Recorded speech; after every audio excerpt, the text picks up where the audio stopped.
Well, hello, my internet friends. It's so happy to have you here today and following us and keeping up with everything we come up with. We really strive to have the best people we can find. And today I have probably the two most interesting people that I've ever known in my life. And so I'm real happy here. And first off, I'll just kind of go around the table here. Jeff Clark has a long, storied history and was a jackman forever for Robert Yates and then Dale Jr. And he's joining us today. He's been heavily involved in all of our car collecting, everything we've done through the years. Actually, my acquisition of this building is because of Jeff over here. He's done such a great job and meeting Doug Yates and everything, and it's really been great. And actually, I'll tell a great story here in a minute. But Jeff is the reason I met the other most interesting guy in the world over here, Bill DenBeste. And Bill is from California. He is a Cobra builder. Shelby Cobra builder. He was great friends with Carroll Shelby.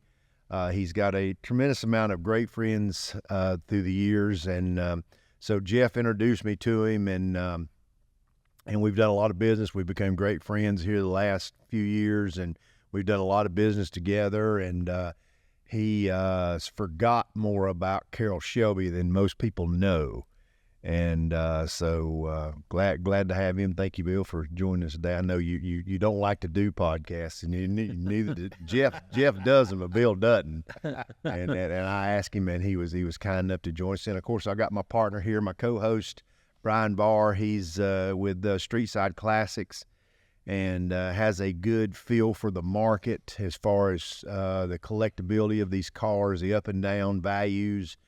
And is a wealth of knowledge, and so we got a pretty good group here this morning. So Jeff, I'm gonna let you kind of start us off and kind of tell us about your weekend with all the Ford stuff. Yeah, well, first, thanks for having us. Thanks for having this group together. Again, my role currently with Roush Yates Engines and Roush Yates Manufacturing Solutions is kind of twofold. I help manage our engine contracts or relationships at the track with our teams, which. Right. We are the exclusive provider for Ford engine performance. And y'all are 4 in a row right now. 4 in a row yeah. at all the tracks. So we had some Penske wins. We've had a Stuart Haas win with Briscoe. Mm-hmm. And then just yesterday, and getting home late last night from Chris Buescher beating SVG at Watkins Glen, which was super exciting. Last lap pass. This is a hell of a race. Amazing to see. And Chris's history, knowing he came in here on a wish to be a driver, and was cutting lawns, making his own money to run Legends cars. Living with David Reagan, and David Reagan. David Reagan was actually driving a Legend car for me at the time.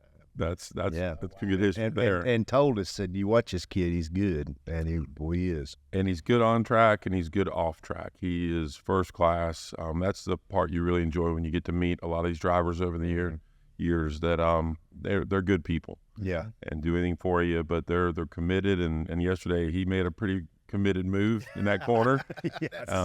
Returned a favor, and he did it with class. Wasn't a takeout move. It was just aggressive driving. And SVG, he took the lead on the white flag that way. Yeah. So there's a mutual respect, and it was really good to see how it turned out. But over the years, I think 34 years now in the sport.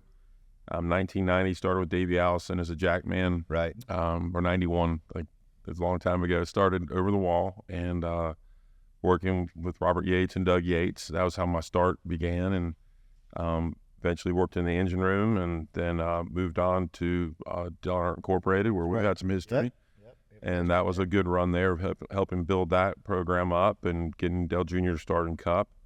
And then had one short stint at Joe Gibbs with Joey Logano's rookie season. Right. Helped Zipadelli on that year. I was outside of the sport with a family business, a motorcycle company at the time, and weekends only in NASCAR. And then Doug and I sat down and talked about where he was going. He just had acquired Robert Engine Shop. Jack Roush and Robert Yates had merged the engine programs.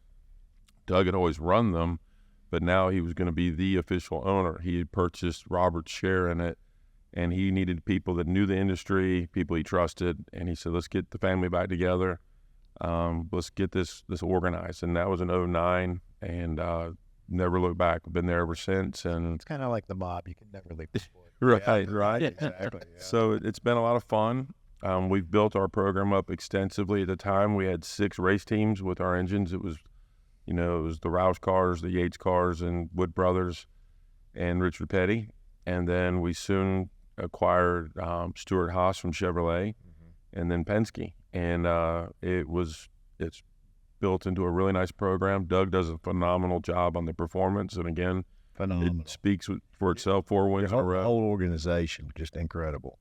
And then the new business we're developing is our manufacturing company, where we're expanding outside of NASCAR, diversifying.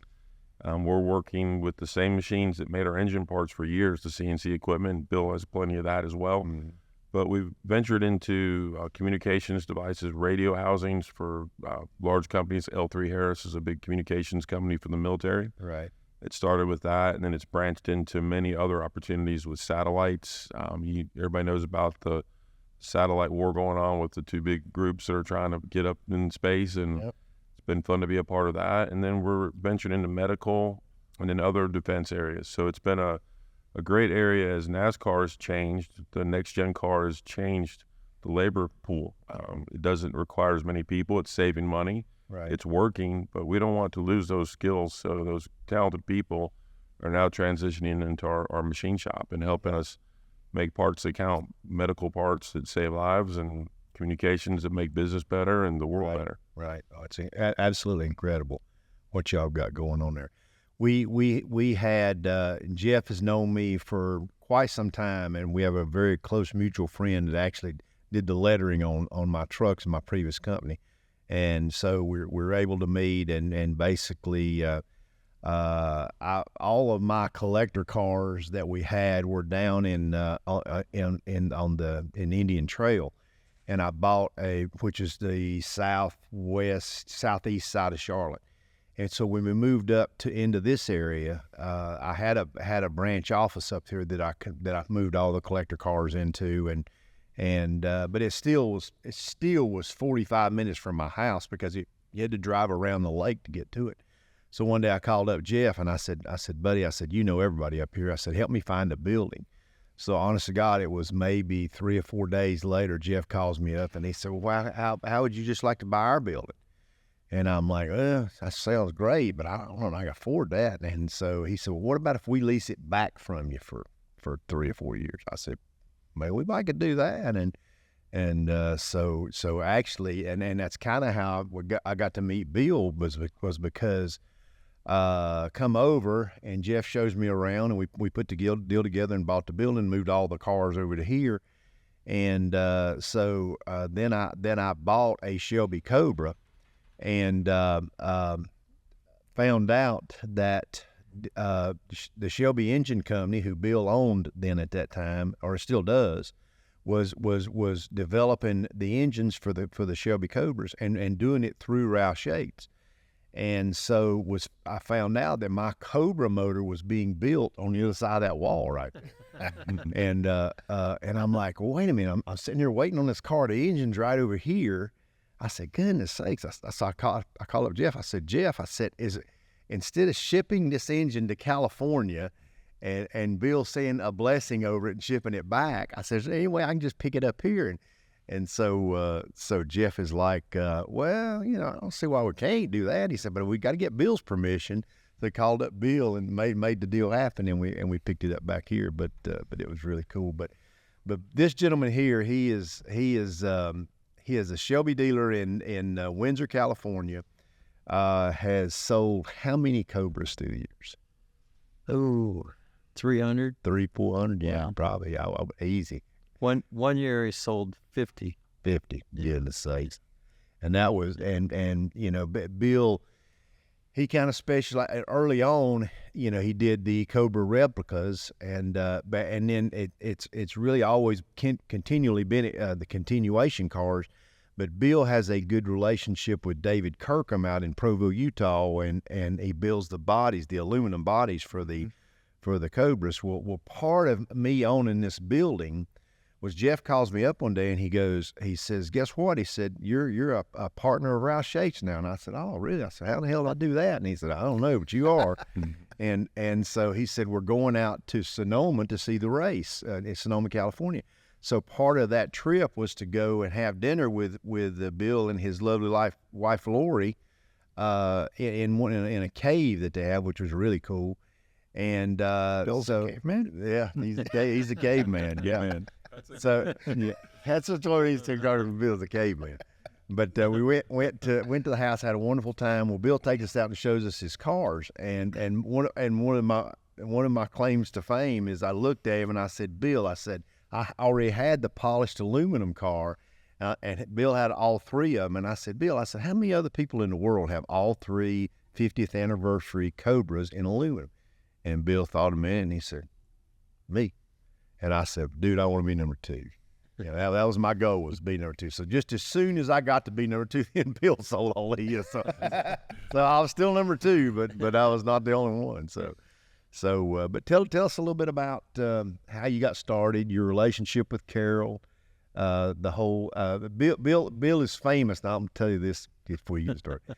Bill is famous for having the wall of Cobras. You're looking at it right now, but he has he built this wall. He has it on all of his brochures and everything, and it's fascinating. It is a huge amount of Cobras that hang on a rack. And but Bill started that and got the whole thing started and kind of ended up buying the Shelby engine companies. Tell us that story. I met Carol for my 50th birthday. My wife got him to come to the facility, and so I send the plane down, picks him up, brings him back up there, and we're doing lunch and everything, and he's walking around and saying, when are you going to stop? I looked at him, I go, well, you can stop anytime you want. No, he goes, when are you going to stop collecting? So he says, I want to sign every car in here. So that's how we met. Oh, really? And then he says, sitting at my desk, he goes, I got 5 people I call every day. He goes, you're going to be one of those 5. Yeah. So believe it or not, he started calling every day. Yeah. The reception desk says, Carol Shelby, line 1. Yeah. Impressive. So that was pretty cool. Yeah. And then I'd be in L.A. all the time. And he'd call me. He goes, where you at? And we want to go do lunch. So his favorite place to do lunch was a Chinese buffet. Yeah. I had a pest control company. If he'd ever visited the kitchen to many Chinese buffets, that wouldn't have been his favorite. Tell you that for sure. Yeah. So that's crazy. And then later on, you met Ken Stabler, which is really cool because he played for the Oakland Raiders. Yeah. A big car guy. Yeah. Stabler was pretty cool. Yeah. So one year we did SEMA. We had Guy Fieri, Carol Shelby, and Ken Stabler. Yeah. So I got Guy Fieri to do a deal where they cooked, he did a dish and called it snake bite shrimp. Oh, nice. So we had the NASCAR hauler inside there, open flame and everything, and everybody says, how'd you get that done? Yeah. Because, it's like... So there's better to beg forgiveness than ask for permission, right? Yeah. So that was pretty cool. Yeah. Bill's collection is just over the top. I mean, he's got a tremendous amount of early original Cobras. Got a bunch of the continuation cars. Got just a great bunch of cars, and every time I go out there, I'm in such awe of everything. Hey, wait a minute. He even has one in the living room of his house. In the living room of his house. Yeah, but Bill was good friends with a guy named what's his first McCluskey's first name? Mike. Mike McCluskey. Yeah, Mike McCluskey was one of the original Shelby car builders. So he came in and built a couple of continuation cars, which were pure aluminum Daytona coupes. And Bill has one in his house, along surrounded by all of these mini artifacts from Carol Shelby through the years. And I mean, you go out there and it's just insane. That's my favorite. That car. That is one of my favorites. What's Bill's favorite? What's your favorite car? They're all my favorites. I get the same thing here. Everybody's like, which is your favorite? I was like, depends on my mood. I like them all. Right. I like them all. I don't really have a favorite. Yeah. So We were talking a little earlier, Bill, about like a good spec on a Cobra. Horsepower, where's the fun to drive window in the Cobra world? I've seen, 1,300 horsepower. Yeah. The fun to drive is the FIA 289. that's Yeah. I totally agree with you. Yeah. The 427 is the guy that's you got to have the biggest, the best, the Yeah. most. I want 1,000 horsepower. Right. There's But not a very rude name for that. We won't go into. Yeah. But the 289 FIA, like I was telling the guys earlier, my motor builder builds this 289 for a customer of ours, and it's on the dyno, and he wants to see what the horsepower is. So he gets 650 horse out of a 289 block. That's like amazing. amazing. Yeah. And I looked at Joe and I go, how come I only got 600? Yeah. Right. Your customer gets 650. And Same thing they ask you on Jeff. Oh, every day. Every day. Yeah. 4 pounds. Well, the interesting thing about the whole Cobra thing with Bill is and they because Carol was really struggling with the engines when you came up with it, right? Yeah, I bought 12 motors. I ordered a dozen motors from him. He was all excited. But I didn't tell him once we got the motors, we had to tear them down and Redo them. redo them. Yeah.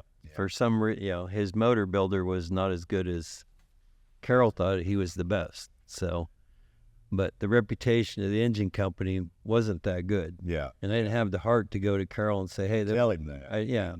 So one day we're at lunch and he goes, why don't you buy the engine company? I go, Carol, what makes you think I can fix it?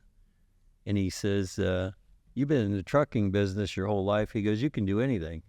Because he was in the trucking business. He said, that was the hardest business I was ever in. Well, and that was when Robert Yates was still alive, and then Carol pointed you to Robert Yates to kind of come and Roush Yates to kind of come and do that. Yeah, we had teams prior to that, and I was introduced to Robert Yates a long time before I even bought the engine company. And so when I did buy it, Carol, he says, I'm buddy with Robert, and I says, I know him pretty good too. So I came out here and went over some of the issues with them, and they helped us make it a better program. Yeah. That's a good story itself too, because so Bill shows up, and again, he's an engine customer because Bill DenBeste, Fred Biaggi had the number 98 Xfinity team. Right. And so they're engine customers, but when he came over, he had a meeting with Robert, Doug, and myself, and he said, Carol said that you'd help me with this, and Robert was scratching his head, and he goes, oh my God, Carol called me about this and asked would I help. And he looked at Doug and me, and he said, we're going to help. And that's what it was all about. It was, he remembered that phone call from Carol about helping Bill, and typically that happens with engine builders. As legacy of engine builders, they age out or they don't stay on top of things. Right. We've been fortunate to have a lot of the top builders in our portfolio of employees. And when Bill showed us what he wanted, and we approached it from like small batch production, and his engine builder actually came out and spent time with us and trained with us and things we were doing. And we put all that technology of today's engine in his engine, and Bill invested in the castings and gave us great parts and machines himself to actually CNC his own blocks and heads. Right. So the DenBeste Shelby Engine Company, it just advanced by light years with our involvement, and today it still exists with all that. And the opportunities it gave myself, Doug, to come visit, to go out to Gardena and to the original Shelby shop. And you see that Ford Ferrari movie, and the barrels on the runway, that's real deal. They would do that back in the day and set up a race course. And what I was hurt when we were out visiting, break them in, but also if Carol's mindset was, if I can get these things to run good on a flat, you give me a little bank and I'll eat them up. And he did, and that's what he did. He built the tracks out on the runway because red eyes were gone. Red eye flights are gone east, and he had from midnight to 6 a.m. And this is pre 9/11, obviously. So he was able to shake hands with all the guys at air traffic control and said, just let me know when the planes are coming. We'll clear the barrels off and we'll give you the runway back. But he let the guys come drive the cars. And again, this was, 60s, 70s when, you could do things like that. Right. The world's changed a lot since then. Oh, of course. But that's just how innovative Carol would figure a way out. Very much like that man makes things happen. Yeah. So Yeah. we get a word for that, but he Yeah, makes yeah. things happen. And Robert Yates is a perfect one to throw into that trifecta because he was so logical and so ingenious. Jeff has to tell this story. This is one of the best stories I've ever heard.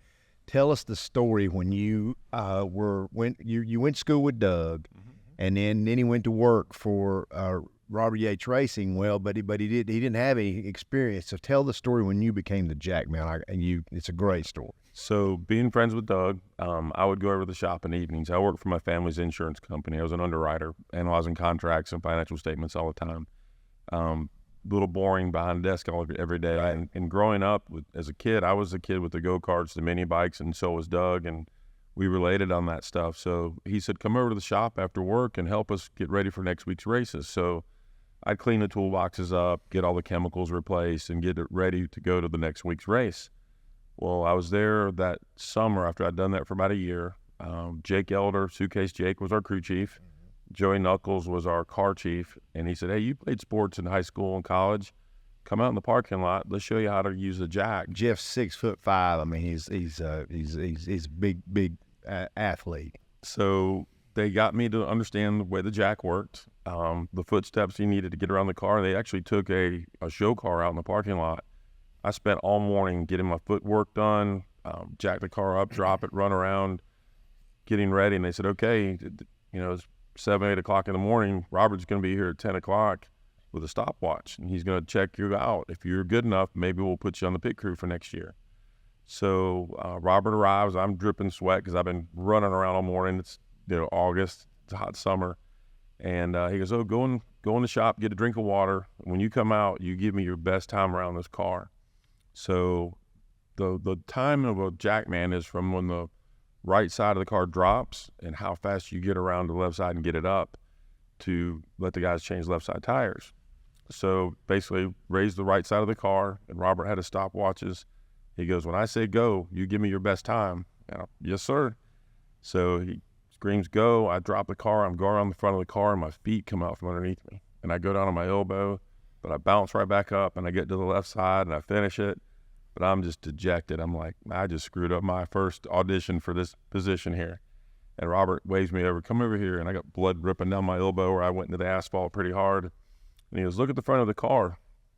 And I said, yeah. And he goes, I said, Robert, I haven't fallen all morning. I've been practicing all morning. He goes, oh, I know. He said, but look at the car like I just told you. I said, what is that? There's like kitty litter everywhere. He goes, that's called speedy dry, and it will be at the racetrack. He said, I had to find out when you fell, were you going to crab out your elbow or are you going to finish my pit stop? He said, I'm the jackman now, and I would never let that pit stop fail. So he said, you did great. He said, actually, you're pretty fast with the fall. He said, you got the job, kid. So basically, trial by fire. He wanted to make sure. How many years were you jacking cars? So I was the jackman for the 28 for about 8 years. And then when I moved over to, I was at Penske for a year with Rusty Wallace for a year, and then went on to the Earnhardt program with Dale Jr. for about another 6 years. And then from there, transitioned to a gasman. That's what old jackmen do. You become a gasman when your knees slow down. Right. But I would say More ways than one. right, 12 to 15 years. Right. One of the best jackmen on pit road. And it was all from Robert's training, and just working with some great guys over the years. Very fortunate for that career and that span, and it opened the door. It was kind of like getting a scholarship to learn about engines. So the next year, I went into the engine department full time with Doug and learning how to build engines from the teardown room, disassembling engines, cleaning parts, prepping parts, and then would stay all night with Doug, and we'd work the dynos all night to get that extra horsepower to take to Daytona or whatever race. And there's a famous picture at our shop that's hanging from Davey Allison's Daytona 500 win. And Doug and I are like pale white, like we hadn't seen the sun in like 3 years, black rings in our eyes because we're up all these hours working for horsepower for Daytona. But the biggest smiles you ever see on two kids' faces that we had just won the Daytona 500 with Davey Allison. Yeah. So that's our favorite victory lane picture.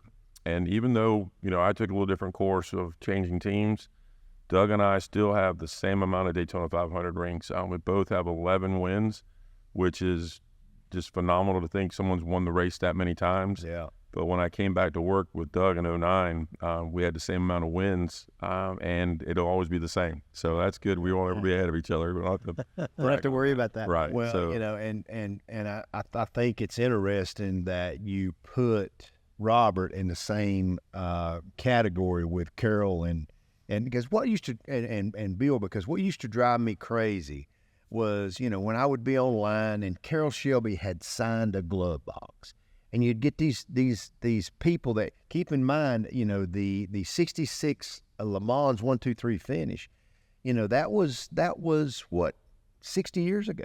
60 years ago. So you didn't have as much respect as you should have for Carroll Shelby and anybody associated with the Shelby deal. But here comes that movie.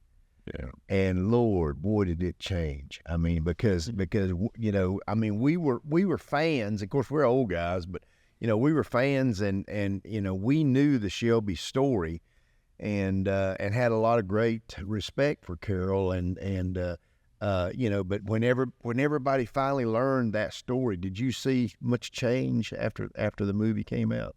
Yeah, big change. Big change, yeah. Everybody would come up to you, asking me, "Have you seen the movie?" Yeah, right. Yeah. I lived Yeah. it. Yeah.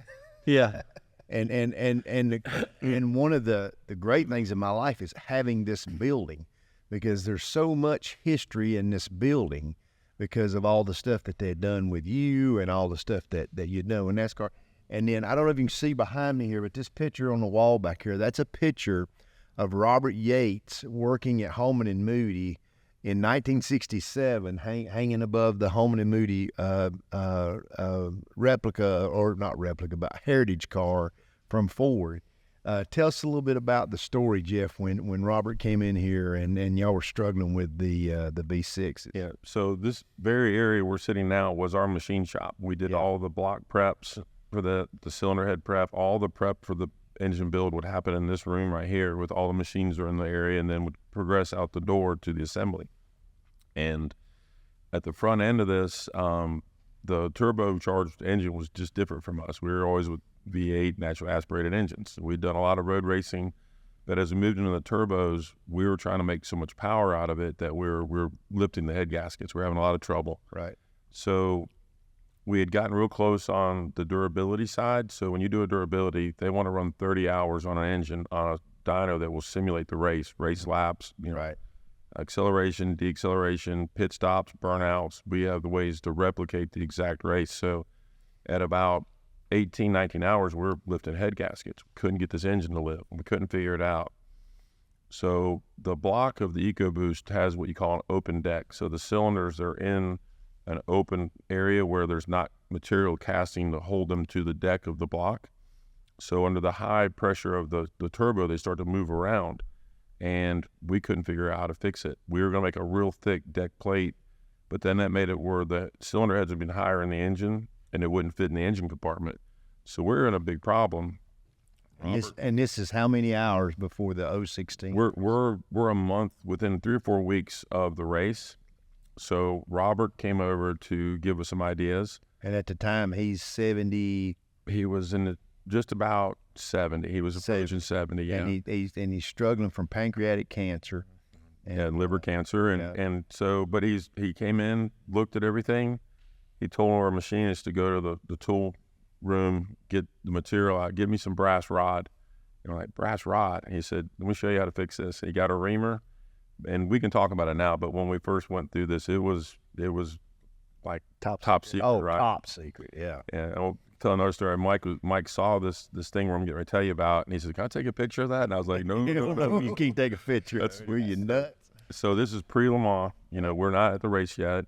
That was the whole stage we're setting up, was to go back and repeat Carroll's famous win 50 years to the date. Yeah. And we can't get the engine to live. But Robert came in, took a drill and drilled 3 locations around each cylinder, took a reamer, and then had the brass rod turned in like 1-inch slugs and pressed it in like a triangle around each cylinder. Really? And he said, go put that on the dyno, see what happens. And it held up. and never lost a gasket. And they finished 1-2-4 at Le Mans. Wow. It wasn't for Robert. And we asked, how did you think of that? And he said, guys, he said, history repeats itself. Yeah. He said, we did this in some open Hemi blocks back in the day, Holman Moody. And he said, that's how we fixed the big cast blocks, because we were making big power with the Hemi head, and it was moving the cylinders around. He said, I just thought back to what I did in the 60s and fixed your problem today. And then the crazy part about that story is Doug, his son, this is a few years after he had passed, stands right here about where the edge of this table is. And we had a group in here, and he's telling that whole story about Le Mans. And Doug, of course, at the time, Doug is, I guess, 35, maybe 40. Yeah, maybe. And so he says he's standing there, and here sends this group of Ford engineers with their laptops, and they're kind of typing stuff in as Robert's telling them what we need to do. And he said Doug said they just kind of looked at me and went, that won't make no difference. And so he said, so he looked down and said, guys, I love you guys. We're Ford people. We're going to do whatever y'all want us to do, but there's no way I'm going to tell this guy who is a genius that we're not going to try that. And we tried it, and that's what won Le Mans, that little move. And that's what I love about this poster back here, is it represents. And then, of course, you see Carroll just to the left of that. Yes, that toolbox. So Robert, NASCAR Hall of Fame inductee. Yeah. You put together an enshrinement box of things that are a big part of their history. And we had Robert's original toolbox from Holman and Moody. And Doug worked out of it when he first got out of college in the engine department. I worked out of it a little bit. But when we put things in his box to go down to the Hall of Fame to display Robert's history, that toolbox was in there. Yeah. And then Holman and Moody put out like a coffee top book. And we're looking through it one day, and we see a picture of him at Holman and Moody in 1967. That picture on the wall right there is what we saw in the book, with Robert's toolbox behind it. So that validated that box was real, and it was with him in the 60s. NASCAR Hall of Famer. Yeah. One of the original guys. I mean, just outstanding. But it's kind of what ties me to these guys, and it's interesting how, as you go through life, little things will happen to you that you don't even recognize them at the times. But as you get older, then suddenly you have great friends like these, and there's a reason that you're there. And you're probably sitting out there right now asking yourself, well, what does that have to do with collector cars? The reason I logged on this thing because of old collector. Well, it has a lot to do with collector cars because what made them collectible. What made them collectible? Yeah, exactly. I mean, and then we had Spencer Gates on here the other day that said that there's 41 million collector cars. I still have a hard time going to sleep trying to get my arms around it. Said a Haggerty estimated there's 41 million collector cars in America. There's only 340 million people in America. I mean, think about it. I mean, that's nuts. To be that. Yeah, but look how many you have. One guy. Well, that's the pot calling the kettle black. And this that's the pot calling the kettle black. Ain't no doubt. Bill has cars in his building, and we talked about the wall of cars, but it looks like Matchbox cars until you get up and realize they are real life cars and industrial racking. How did you come up with that idea? Yeah. That's amazing. Well, one year I bought 100 Cobras, and my wife didn't know, nobody knew, and I'm scratching my head going. Now, be careful here, Bill, because in one of our next episodes happened the women have great collector car stories. I don't know if that's a good one or not. Go ahead. So that year I bought the 38 cars from Shelby, and then I bought another bunch of them from the South African cars because they were they're almost doubling the price because they figured out they weren't making any money. Yeah. So I had those coming, and I'm calling around trying to get some racking, and nobody kind of had what I want. So I have a factory in Bakersfield where we build equipment for environmental business. So I go down there, and my 8th grade engineering degree, I'd take a piece of chalk, draw it out on the floor what I wanted. Yeah. And they built one, and they brought it up there, and I'm looking, and we went from 4, we could put 5 cars on a rack. So we built about, 12 racks, and we can put all the cars on the wall. Yeah. Yeah. Yeah, You got to show that. Show that. Oh, to we the will audience. show that. We will show.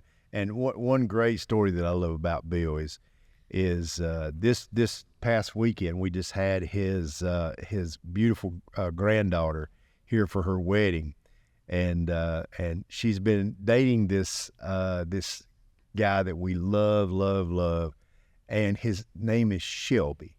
His first name is Shelby. That's the universe. I mean, I talk about the whole tie-in. Goodness sakes, but we just absolutely love him, and he's such a great. Of course, your granddaughter's beautiful and great too, but your whole family's great. But we just for him to have somebody there for his granddaughter to marry named Shelby. Plus, he works for me. Plus he works for him. Yeah, and has for years. And he builds Cobras. He builds Cobras. Lifetime contract. Yeah, and Bill tells him up front. He says you'll never work nowhere else. In fact, he warned his granddaughter. He said he told her, he said, "You need to understand, when you lose him, you're going out. He stays, but you're going out. We're not breaking up. Yeah, we're not breaking up." So it's a great story. But Well, and he's really, for his age, the knowledge, and I think being around Bill and that wealth of knowledge, but he's really taken a commitment to it. He can talk so intelligently about the cars for the customers. I mean, the whole, I guess, life of him coming in and learning and what he does today, it's amazing. He's done a great job, Bill. Yeah. I mean, it's just an 8th grade educated truck driver over here, ain't that? Yeah. That's what I described. I was thrown out and voted most likely to never succeed. Yeah. So but it's interesting how the whole Shelby thing has changed because of that movie. I got a good story about Carol.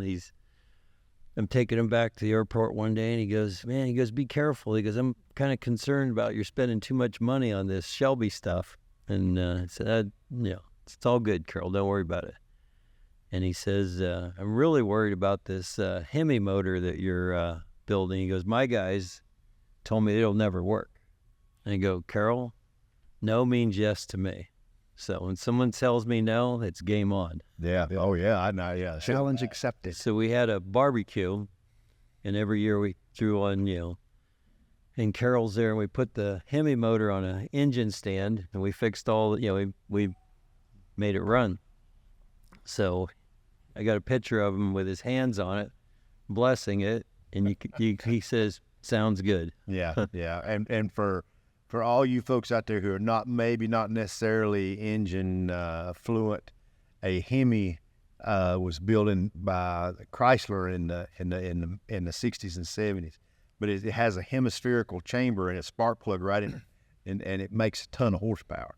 And for them to do something like that was crazy. Yeah, they forced Ford to follow suit. Yeah. And Bill made it run. Yeah. So it's absolute mess.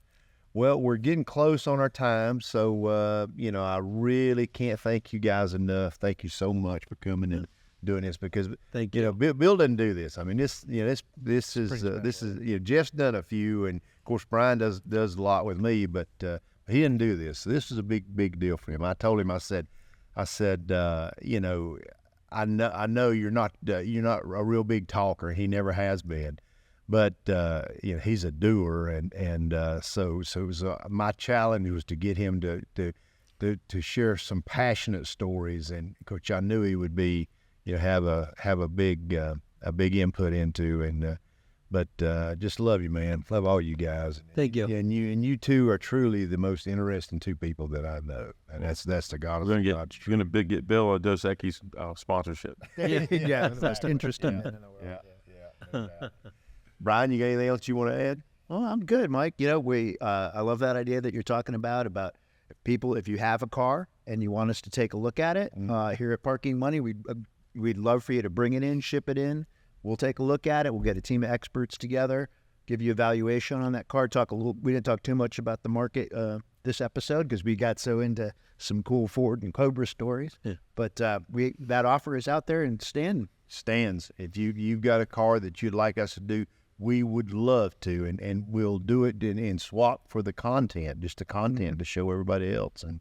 and really not to say that we know much, but we've been around it a long time, and We'll bring us a Ford or a Cobra, and we'll have these two guys back. yeah, exactly right, I exactly. got a blue one over there. You can use. Yeah, Well, it's they a- have their first car. There you go. Yeah, exactly. 10 foot away. Yeah. A lot of knowledge in this room, a lot of knowledge. So Yeah. you're the right people to go to for that detail. Yeah, yeah, well, absolutely. Yeah, the market's strong, man. It's yeah. it's back. It's to 2019 again. We had that pandemic, spike. Things are good. It's a healthy market. If you got to kind of read through some of the numbers coming out of the auctions and stuff, but we're in a good, strong market right now. And guys, one of the things we've got coming up here is we're going to have a panel of women, a panel of wives of collectors, and they're going to talk about how these are not that's not Mike's toys over there at that shop. That can be like Yeah. housewives of the car collectors. Real housewives of the car collectors. And honestly, if we and I don't know how we'll get Lori back out here, but Bill's wife is knows everything, and she would be. Maybe we'll have her on a separate podcast or something. But You better have Brian here as the moderator because he's the market analyst. yeah, that'd be great. Yeah, I'm not getting married between now and then. Married to your cars. yeah. But guys, thanks so much for joining us. Please like and subscribe and mash the button, and you'll get all of our future podcasts coming to you. And go in and comment. Please share it with people. We're trying to grow this, and we've got everybody that sees it loves it. But we got to that's part of the whole deal is just get it out there and get it shared, and we'll go forward. But like I said, if you like and subscribe, then that whole offer of us evaluating the car for the content, that's going to stand forever. So we'd love to help you out on that. We appreciate all you guys for coming in and sharing some great stories, and we hope to see you here next time. So like and subscribe. We'll be here. Have a good day.